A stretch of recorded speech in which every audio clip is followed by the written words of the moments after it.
Hello అందరికీ నమస్తే అండి. నా పేరు విద్యాస్ వంటిల్లు ఛానల్‌కి వెల్కమ్ అండి. ఈరోజు రాగి పిండితో నేను ఒక లడ్డు ఐటెం చేసి చూపించబోతున్నాను. రాగి పిండి లడ్డు. దీనికోసం నేను ఒక 2 కప్స్ రాగి పిండిని తీసుకుని దాన్ని మంచిగా నేతిలో ఫ్రై చేసుకుంటున్నానండి. ఎప్పటి వరకు ఫ్రై చేయాలంటే రాగి పిండి పచ్చివాసన పోయి మంచిగా స్మెల్ వస్తుందండి. మనం నట్స్ ఫ్రై చేస్తే ఎలాంటి స్మెల్ వస్తుందో అలాంటి స్మెల్ వస్తుందన్నమాట.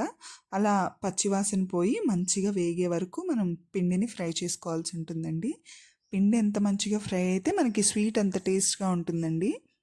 పిండి సరిగ్గా ఫ్రై అవ్వకపోతే స్వీట్లో కొంచెం ఆ పచ్చివాసన తెలుస్తుంది మనం తినేటప్పుడు. సో ఇక్కడ కొంచెం స్టవ్ని మీడియం ఫ్లేమ్లో ఉంచుకుని జాగ్రత్తగా కలుపుకోవాలండి. కలుపుతూనే ఉండాలి, లేకపోతే అడుగు పట్టేయడం, మాడిపోవడం అలా అవుతుంది. సో మీడియం ఫ్లేమ్లో పెట్టుకుని దగ్గరే ఉండి మంచిగా పిండిని ఫ్రై చేసుకోవాలి.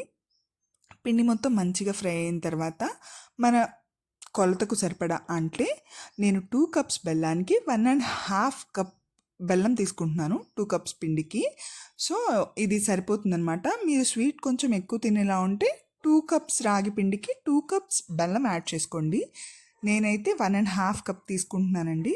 పిండి వేగిపోయింది. నేను ఫస్టే డ్రై ఫ్రూట్స్ని ఫ్రై చేసి మనం ముందుగా తీసుకున్న బెల్లాన్ని కొంచెంగా వాటర్ యాడ్ చేసి నేను కొంచెం మెల్ట్ చేసుకున్నానండి. బెల్లం కరిగాక దాన్ని వడకట్టుకుని వేరే ప్యాన్లోకి ట్రాన్స్ఫర్ చేసుకుని దాన్ని వేడి చేసుకుంటున్నాను. బెల్లం పాకాన్ని బెల్లం కరిగింది కదా, సిరప్ లాగా అయ్యి థిక్గా, దాన్ని నేను వేరే ప్యాన్లోకి వేసుకుని మరిగించుకుంటున్నాను అనమాట. బెల్లం మనకి పాకం రావాల్సిన అవసరం ఏం లేదండి. ఈ లడ్డూకి సింపుల్గా ఒక పొంగు వస్తే సరిపోతుంది.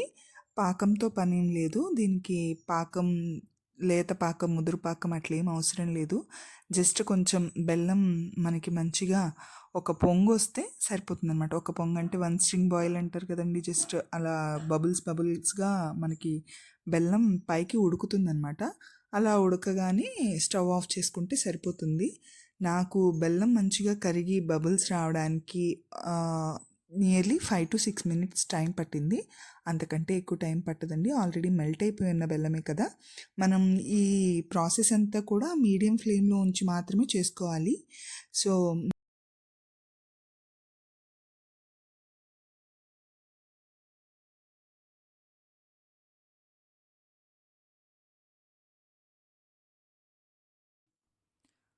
చూసారు కదా, మనకి చిన్నగా బెల్లం పొంగు స్టార్ట్ అవుతుందండి.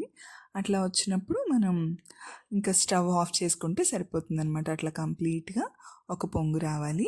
నేను 1 నిమిషం పాటు కలుపుకున్నాను. అలా వచ్చినప్పుడు అలా ఒక పొంగు రాగానే బెల్లాన్ని ఆఫ్ చేసుకోవాలండి. మనకి కొంచెం పాకంలా అయిపోతే లడ్డు సాఫ్ట్గా కాకుండా కొంచెం హార్డ్గా ఉంటాయి అన్నమాట.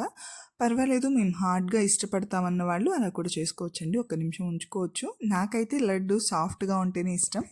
సో మేము ఆఫ్ చేసేసాను. నేను ఈ టైంలో స్టవ్ ఆఫ్ చేసి 1 స్పూన్ నేను నెయ్యిని యాడ్ చేసుకున్నాను దాంట్లోకి. సో దట్ టేస్ట్ బాగుంటుంది స్వీట్స్లో అనేసి దాన్ని చక్కగా కలిపేసుకుని నేను కొంచెంగా ఇలాచీ పౌడర్ని యాడ్ చేసుకున్నాను. కింగ్ ఆఫ్ ద రెసిపీ ఏదంటే స్వీట్ రెసిపీస్కి ఇలాచీ అని చెప్తారు కదా. సో అట్లా ముందుగా ఫ్రై చేసి పెట్టుకున్న పిండి ఏదైతే మనది రాగి పిండి ఉందో దాన్ని మన బెల్లం పాకంలోకి ట్రాన్స్ఫర్ చేసుకుంటామండి. బెల్లం కరిగించుకున్నాం కదా, దాంట్లోకి ట్రాన్స్ఫర్ చేసుకున్నాను. నేను దీంట్లో 1 స్పూన్ ఆఫ్ కోకో పౌడర్ని యాడ్ చేశానండి. జస్ట్ ఫ్లేవర్ కోసం. మీ దగ్గర లేకపోతే స్కిప్ చేసేయచ్చు. ఇది పూర్తిగా ఆప్షనల్ అండి. నా దగ్గర ఉంది కాబట్టి యాడ్ చేశాను. యాడ్ చేయాలని ఏం లేదు, యాడ్ చేస్తే బాగుంటుందని అంతే. సో దాన్ని మంచిగా కలుపుకోవాలండి. వేడిగా ఉంటుంది కాబట్టి చిన్నగా ఉండలు లేకుండా బాగా మిక్స్ చేసుకోవాలి స్లోగా. అది మంచిగా కలుస్తున్నప్పుడే నేను ముందుగా ఫ్రై చేసి పెట్టుకున్నానండి డ్రై ఫ్రూట్స్. వాటిని కూడా ఈ రాగి పిండిలో యాడ్ చేసేసుకుంటున్నాను నెయ్యితో సహా.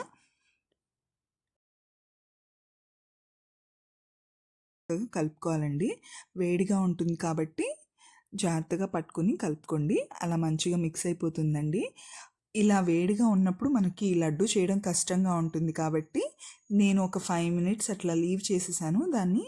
సో దట్ కొంచెం గోరువెచ్చగా అయిన తర్వాత లడ్డు చేసుకోవడానికి బాగుంటుందని. లడ్డు చేసుకోవచ్చు. దీన్ని మనం చాక్లెట్ మౌల్డ్స్ లాంటివి ఏమన్నా ఉంటే చాక్లెట్స్‌లా కూడా చేసుకోవచ్చండి. పిల్లలకి అట్లా పెడితే ఇష్టంగా తింటారనేసి. నా దగ్గర ఒక చాక్లెట్ మౌల్డ్ ఉంది. సో, నేను దాంట్లో కొంచెంగా నెయ్యి యాడ్ చేసి మా పిల్లలకి ప్రెజెంట్ చేయడానికి ఇంట్రెస్టింగ్‌గా ఉంటుందనేసి నేను అలా చేశాను. మీరు లేకపోతే లడ్డూలా చక్కగా చుట్టేసుకోవచ్చండి. అలా గోరువెచ్చగా ఉన్నప్పుడు చేతులకు గీ అప్లై చేసేసుకుని చిన్న చిన్న బాల్స్‌లా చేసేసుకుంటే మంచిగా లడ్డు రెడీ అయిపోతాయి మనకి. నేను ఆ సిలికాన్ మౌల్డ్ ఏదైతే నా దగ్గర చాక్లెట్ మౌల్డ్ ఉందో దానికి ఫస్ట్ నెయ్యి అప్లై చేసుకుని దాంట్లో నేను రెడీ చేసి పెట్టుకున్న రాగి పిండి మిక్స్చర్ని చిన్న చిన్నగా దాంట్లో సర్దుకున్నాను. చూసారు కదా, అలా చిన్న చిన్న బాల్స్లా చేసేసి మౌల్డ్లో సెట్ చేసుకోవడమేనండి. చాలా ఈజీ. ఇలా కూడా చేసుకోవచ్చు. ఇలా సెట్ చేసుకున్నా కూడా చాలా బాగుంటుంది. చూడటానికి కూడా అందంగా ఉంటుంది కదండి. ఎవరికైనా ఇచ్చినా ప్రెజెంట్ చేసినా చూడటానికి వాళ్ళకి ఇంట్రెస్టింగ్గా ఉంటుంది, తినడానికి టేస్టీగా ఉంటుంది. ఫస్ట్ కళ్ళు కదండి తింటాయి, అందుకని కళ్ళకు కొంచెం అందంగా కనిపిస్తే ఆటోమేటిక్గా తినడానికి ఇంట్రెస్ట్ చూపిస్తారనేసి ఇలా చేస్తున్నాను అనమాట. మంచిగా లడ్డూలా కూడా చేసుకోవచ్చండి. ఫస్ట్ నేను ఇలా మౌల్డ్లో సెట్ చేసిన తర్వాత మిగిలిపోయిన రాగి పిండి మిక్స్చర్ ఏదైతే ఉంటుందో లడ్డు పిండి, దాన్ని నేను చిన్న చిన్న బాల్స్ లాగా చేసేసుకుని లడ్డూలు చుట్టుకున్నాను అనమాట. దీన్ని డీమోల్డ్ చేయడం కూడా చాలా ఈజీ అండి. మొత్తం సెట్ చేసేసుకున్న తర్వాత అన్నింటినీ అట్లా ఒక సైడ్ పెట్టేసి 5 మినిట్స్ తర్వాత మనం దాన్ని ఈజీగా డీమోల్డ్ చేసేసుకోవచ్చు. ఈజీగా వచ్చేస్తాయండి.